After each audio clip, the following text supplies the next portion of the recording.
Welcome to the Sourcing Hero podcast, produced by Una, a group purchasing organization that empowers sourcing heroes, and Art of Procurement, the world's largest procurement podcast network. I'm your host, Kelly Barner. The goal of the Sourcing Hero podcast is to capture the epic stories of people who are rising up and beating the odds to create exceptional value within procurement, directly from those heroes themselves.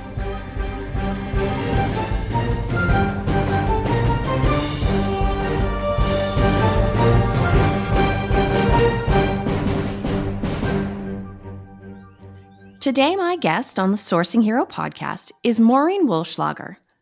Maureen is the Director of Business Development at Vector Global Logistics. So we know she's the kind of person who can stay cool under pressure, especially during the last few years.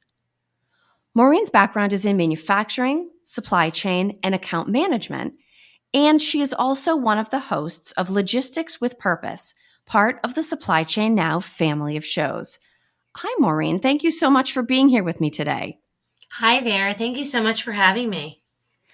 So I shared a really high-level overview of your background, but what else should people know about your experience, your career, how you got to this point before we start digging into our focus topic for today?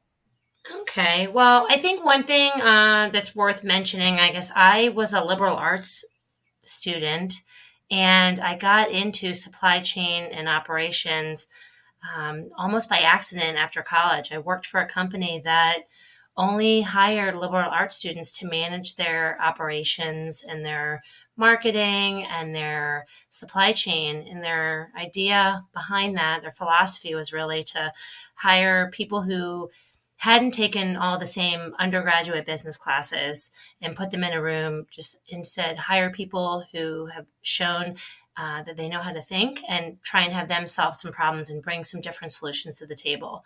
So I thought that I was going to graduate college and go into working for a nonprofit or an NGO, and I ended up at an industrial supply company. And so that's where my passion and love for supply chain logistics started. And then I think the rest is kind of history, or everybody can see on LinkedIn or anywhere on the internet. But I took a break for a while when my kids were younger, and I lived in some pretty cool places in the world. And so coming back and starting to work for Vector a couple of years ago, I feel like I had a lot of different experiences to bring to the table with, an industrial supply company, and I worked for Target, and I did some consulting for some organizations like McDonald's and Chipotle and companies like that. So then to circle around and be a part of the transportation and the import-export process really is an opportunity to round out my experience in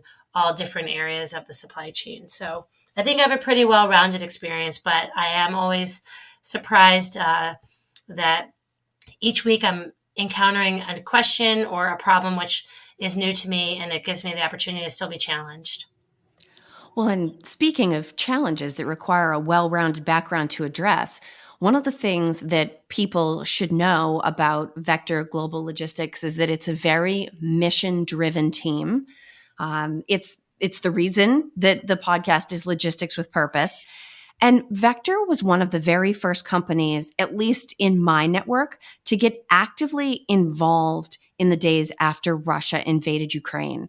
And so I'm thrilled to have you here, even with your liberal arts background, Maureen.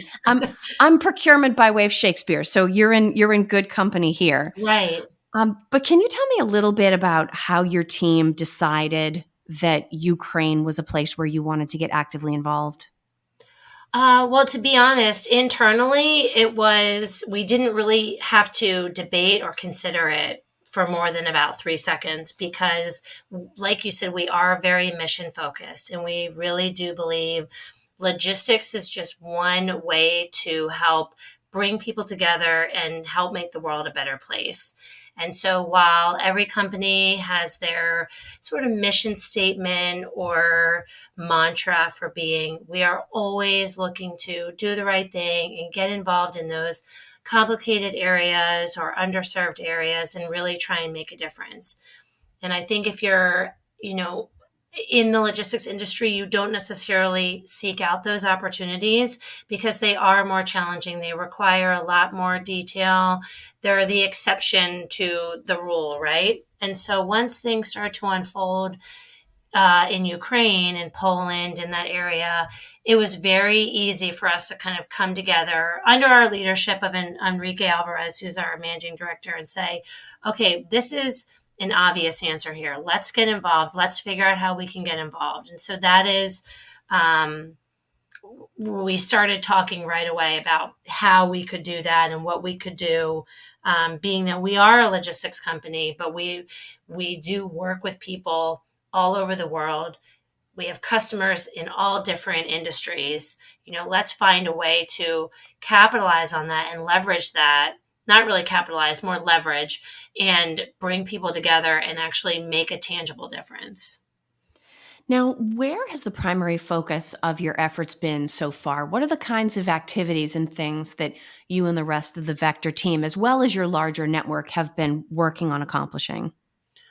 Well, so what we decided to do early on was to bring people together to talk about where they were in the world, what they were seeing, ways that we can help. And so we set up these weekly calls early on in the conflict where we were reaching out to people in our network on LinkedIn. We were reaching out to customers, and we have customers who import golf cart parts, or we also have customers who are exporting books and medical supplies, right? So we reached out to some suppliers in other areas of the world, to our customers, and said, look, everybody's bringing something different to the table here. And if you have a passion for helping and giving or participating in this, please join our call.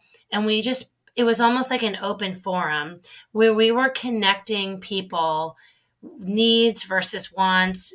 We had some people who were like, I have money, but I don't have anything to donate, and I don't even know what to do. Can I help that way? And then we had some customers saying, hey, we have medical supplies that we ship that are free. If you can find someone to sponsor it and someone to receive it at the other end, we'll just give it to you. So we were making all these connections. We made jokes that we were like the Tinder of the Ukraine initiative, because sometimes all you need are those connectors to make a difference. And so as a company, we decided that we would sponsor a minimum of 2 containers a month going from the US over to Eastern Europe, right? But in addition to that, that was just part of it. We still wanted to help manage the process, manage the goods getting there, because we had a lot of people coming to the table who don't have any experience in shipping. They just have an interest in helping, and they say, well, what can we do? We had a really great opportunity. One of our customers, Performance Health, who, if anybody goes out there and Googles them, they have tons of different supplies you'll buy at Walmart or Target, and they have like the icy hot packs, amongst tons of other things. They said, hey, we have 120 pallets of material, including tourniquets and Band-Aids and, you name it. And they're like, we're going to donate all of this. It was like almost $500,000 worth of product. They're like, there's no strings attached. You guys just need to go find someone who can receive it and distribute it. And, that's not really within the scope of what we're a logistics company, right, does, right? So on our calls, we're like, hey, you, Vladimir, you have airshipped stuff there with your friend who works for the general consulate, who is distributing material to hospitals. Do you think that you could connect us with him to see if he wants this stuff? And it was all these lines going back and forth. And in the end, all of us ended up working together. There's no, financial benefit to us for this. That wasn't the intent, right? And we recently put about 120 pallets on a plane, not a ship, so it went a lot faster. And we're able to get it over to Ukraine and distribute it to some of the military hospitals there. And that wouldn't have happened without everybody on these calls looking to make connections, or us saying, wait, hey, I see that person over there and that person over there, and they are looking for tourniquets and they are donating them.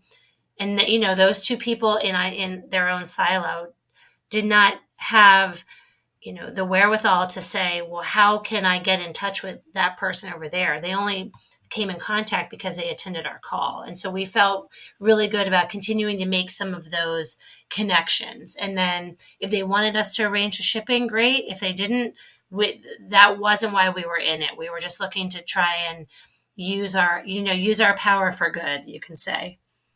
Well, and it's an interesting challenge when you think about it because, everything high level is simple. But when you start digging into the details of actually making this happen, we can all colloquially say, "Oh, we're sending donations or supplies to Ukraine."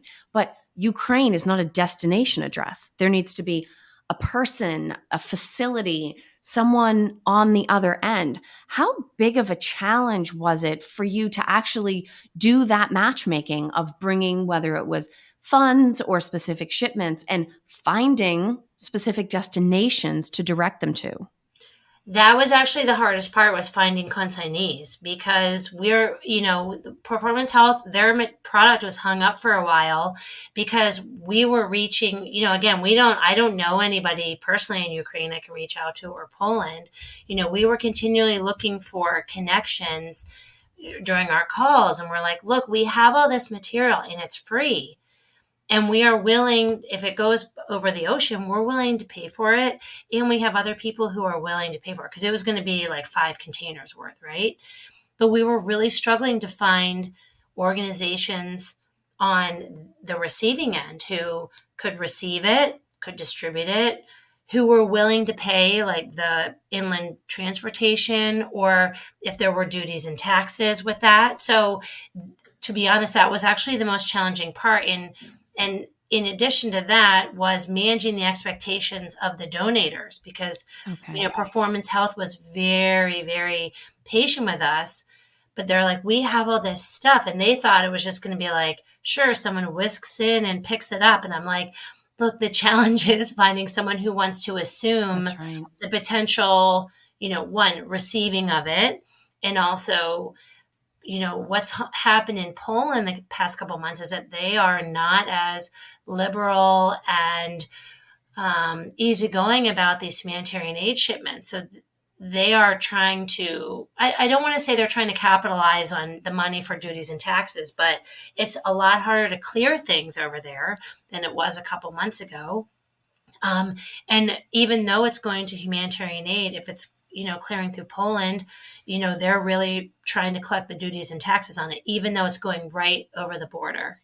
So there's been challenges with that. And then some of the ports, like Romania, we had a lot of challenges with, a lot of things were getting held up there, and the ports were overwhelmed. And so we said we don't want to ship something there. But because things are going by ocean for the most part, there's a delay. So we ship it, and then a month later, when everything's get over there, the landscape had changed from when it had left the US. And so kind of dealing with that, especially with, working with partners like agents on the destination side who were not necessarily dealing with humanitarian aid and moving product into conflict areas. All of a sudden, we're now, that was 90% of their inbound volume. So definitely, being patient and compassionate while working with the receiving agents, on understanding how kind of the game and the landscape was changing daily for them.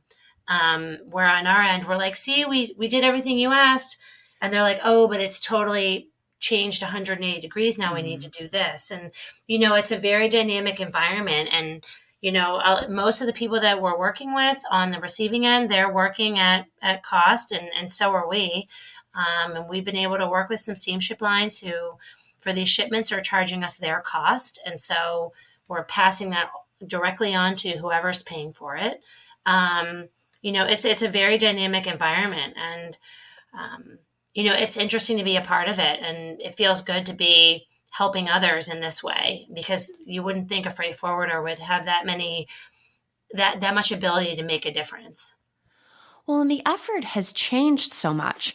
I mean, I can remember in late February watching the news and, of course, being shocked and horrified with the rest of the world and thinking to myself, just hang in until March, right? Just Yes. hang in there. Mhm. And as you and I speak, Maureen, we're getting ready to turn calendar pages to July. Right. I don't know that anyone necessarily anticipated that the conflict would continue this long, that the Ukrainians would be able to hold out this long.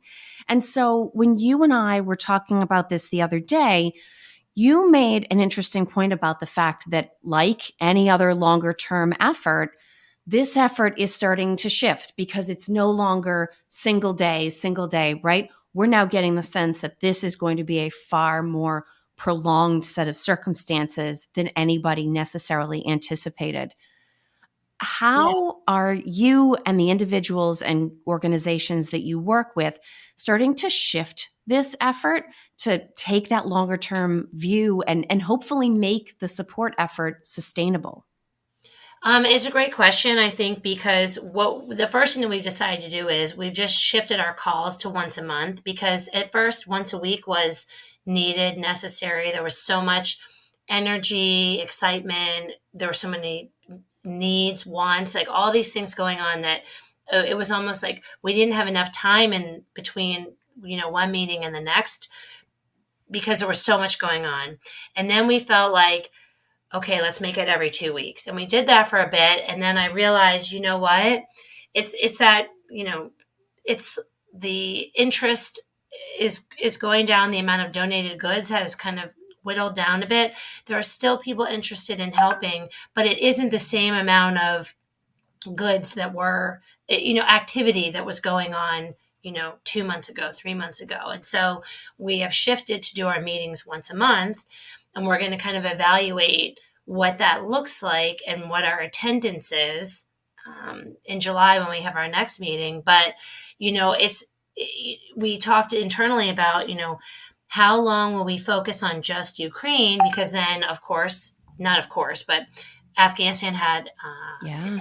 a what's it called, the earthquake last week, and we have now people calling and asking us about how can we ship goods to Afghanistan. So at what point, how many sort of initiatives are we involved in, and what is our commitment to those? Meaning we will always be a part of the solution in helping, but if we are donating 2 containers or so a month for Ukraine, at what point do we say, okay, we don't have to push for that as much as maybe we want to focus on donating 2 containers a month to something going on in the world, because we have, like I said, a bunch of customers talking about Afghanistan, and then who knows what other sort of conflict or national disaster might happen in the world that we also want to be a part of. So we're trying to figure out how do we set kind of boundaries or criteria for what we're sponsoring.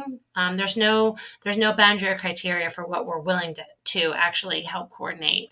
But how do we keep it relevant and focused is something that I think we're going to reassess after we do our next meeting in July. Because the world's changing every week, and so to see what else is on the horizon there, to make sure that we are using our efforts continually to also broaden the scope of who we're helping and how we're helping them. And there'll always be need for mission driven organizations like Vector. I mean, you have so much, expertise that can be brought to bear around the world when these types of catastrophes occur. And it's interesting, Maureen, because one of the things that I ask everyone that joins me here on the Sourcing Hero podcast is something that I think very much speaks to this idea of being mission driven. And that's, I always ask everybody, I give you a choice. Either how would you describe the idea of a sourcing hero, or how would you characterize heroism in a business context? Okay, I think that's an easy one for me, for Vector, exactly. But for me, I would pick the what does heroism look like in a business context, and I would argue that kind of the example that we've just set with this Ukraine initiative and our efforts towards it is, a data point where, we have a mission statement, we have our value proposition, what we feel like is important at Vector. We feel like this was an opportunity where we could truly put our money where our mouth is, right? But we also, or I believe that being a hero in a business context is staying true to that mission statement, remaining consistent and loyal to it, and actually demonstrating it with your actions during times of like crisis or change or uncertainty. There's a lot of companies that in this particular case could have really taken advantage financially of those willing to donate or to help in sending aid or paying for freight or things like that. And we're like, this is, a complete pass through. This is one of the examples of that we can show ourselves and be true to it to our entire team, but also show anyone else that works with us that we are really about serving and helping others. And I would say setting the bar high when it comes to that. So I would argue that kind of our initiative in Ukraine is a great example of that.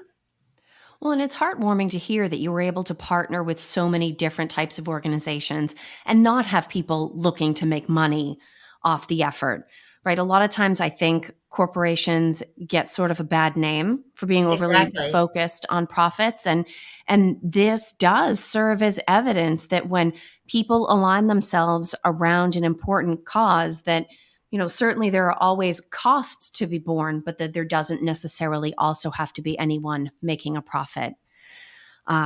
Now, Maureen, for people that don't know you, I'm going to link to your LinkedIn profile from today's episode page, but I really want to make sure that people know where to go if they want to learn more about Vector Global Logistics efforts in this area. Where would you recommend that we direct people?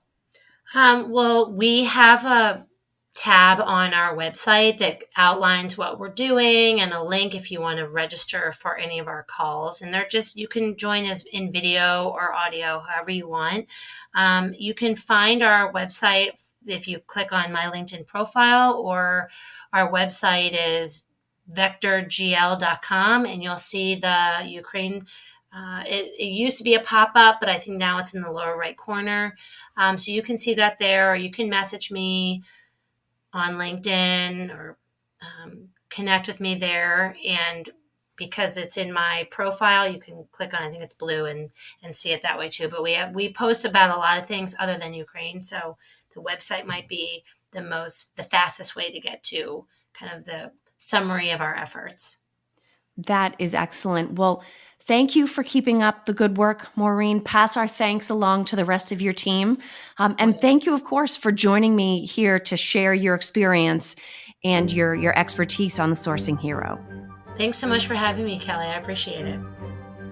Thank you for listening to this episode of the Sourcing Hero podcast. Join us again next time for more true stories of sourcing and business heroism performed by your colleagues and peers. Look for the Sourcing Hero wherever you get your podcasts, and don't forget to subscribe. Finally, don't forget, sourcing heroism is taking place all around us every day. Keep your eyes open and you're bound to see it. Until next time, I'm your host, Kelly Barner. Stay well, and always remember that you can be a hero too.